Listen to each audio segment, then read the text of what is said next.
I think I was always let's pretend. I think that played a great deal into it. I was always playing, well, all children do, but mine was perhaps more extreme. And then my aunt had been quite a famous actress in the 30s.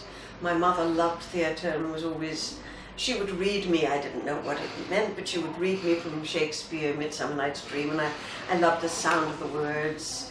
And then I did a school play, and this came about simply because after that was what I wanted to do.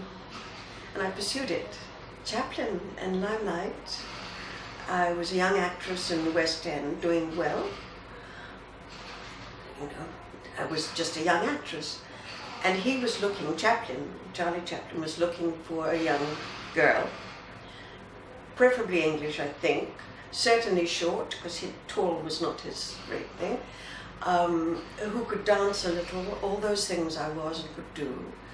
And a friend of his called Arthur Lawrence, who was a playwright, saw me in the play, recommended me to Chaplin, and then the wheels started to turn, and I was asked to send photographs, etc. And then he asked me to come to New York to meet him.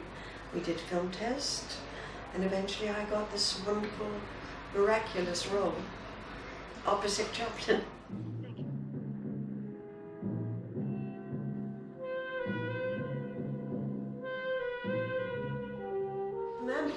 After my success in Limelight and on the stage in Romeo and Juliet at the same time, I was riding very high, and Alexander Korda, whom I adored, put me under a personal contract, not to London Films, but to him.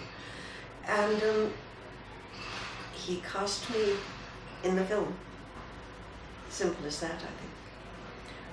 I suppose I met him in Berlin when I went out to do the film. I don't think he liked me enormously. I found him very English and distant. And also, I'm sorry to say this, but as we're all nearly dead, and he is, he took advantage of me, and because I was 21, didn't know any better, I worked both in the day shooting and the night shooting, and was totally exhausted. And of course, we don't do that. First of all, no actor who knows what they're doing would have agreed to do it. I didn't know what I was doing. But also, you don't do that to a young person. And I've always rather resented it. However, I think he was the greatest of English directors. There's no question. And for my taste, more than David Lean, who was also a great director. But Odd Man Out, Outcast of the Islands, I mean, these films were utterly, of course, The Third Man, were utterly superb. Do you like it in Berlin? If I hadn't come, I shouldn't have met Bettina. She's lovely, Matt.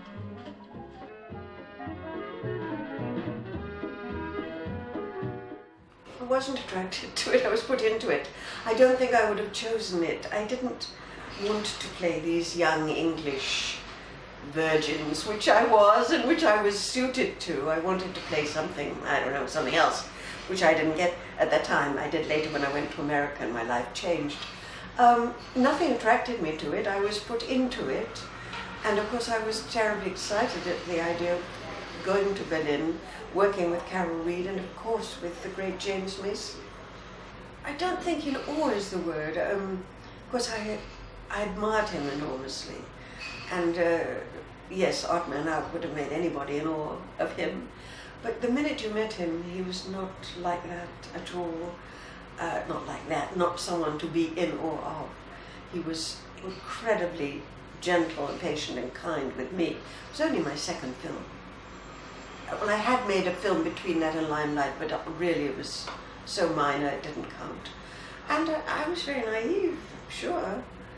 And he was just very, very kind and thoughtful and careful. I don't think Carol Reed was close to anybody. And James Mason was very private and very defensive, really, and self-protective, because I think he had a lot of exposure to this world. of film, etc. And I can only say I don't know. They seem to get on very well on the set. I have no idea whether they even had a drink outside it. I don't know. I've never known why he chose to make a film set in Austria directly after this great masterpiece, frankly, The Third Man, and also about espionage in its own way. I think it was asking for trouble, which we got. I don't remember how the film was received, but I don't think wonderfully well. And I think the plot is a little bit complicated. But yes, I suppose of course you try to replicate your great, huge, in the case of The Third Man, success. And it was one of the best films ever made. Not only one of the best British films, I don't even think of it as a British film. It had Joseph Cotton and the great Orson Welles and Lida Valley, I think. And of course Trevor Howard, who was a great international actor. It was a great film. I don't think it was a great British film, it was a great film. I shall never forget it. It was just huge piles of rubble, as high as an apartment building, and people living underneath in very dreadful circumstances. Hunger, was a kind of soup kitchen. People were afraid, especially Hildegard Knef, who came from the east, were afraid to go near the underground, or metro, whatever it's called, because people were snatched and taken back. It was in sectors, American, British, Russian, and I don't know, to beware you're approaching a Russian sector. I mean, it was actually it was very exciting to see, and I had no idea till I got there that this would be what one would see. It was in complete ruins. What was extraordinary about Berlin at that time, the Kurfürstendamm was very alive, and the theatres were alive. The Schiller Theatre, the opera, the great museums. The artistic side of Berlin was either coming back or had been there all the time, I don't know. And I saw some wonderful plays, Schiller, wonderful plays there. I even went, I think, unless my memory deceives me, I did go under some circumstances to East Berlin to see the great museum where Nefertiti is displayed, and then walking in Berlin, it was very extraordinary. And because of the film, I think we saw more than one would see otherwise. Also the seedy part. We filmed in a kind of nightclub where people telephoned from table to table to make dates, sexual dates, I suppose. So I was so naive at the time, I didn't quite understand what was going on, but not that naive. And thanks to filming, when you're on location, you often see more than you would if you were just there in private capacity. Yeah. 9. Some people like nothing but to gossip all day. This is new to me, this style. It's very attractive. You think so?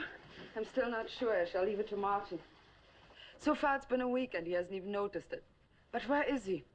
Your brother works too hard. He always did. Don't look too closely. Some things are old, others we have just bought. You've lived here for long? Yes, since I was a child. It's a lot to look after, though. This is your room in there. I thought she was stunning, which she was, stunningly beautiful. And the absolute opposite to me, tall, fair, slim, very aristocratic looking. She was splendid in the role. And I'd also seen her in a great film with Oscar Werner. I think called The Enemies Are Amongst Us, or one of the very early German films after the war, in which she was quite outstanding. So I came with great respect to her. Well, my best memories were two.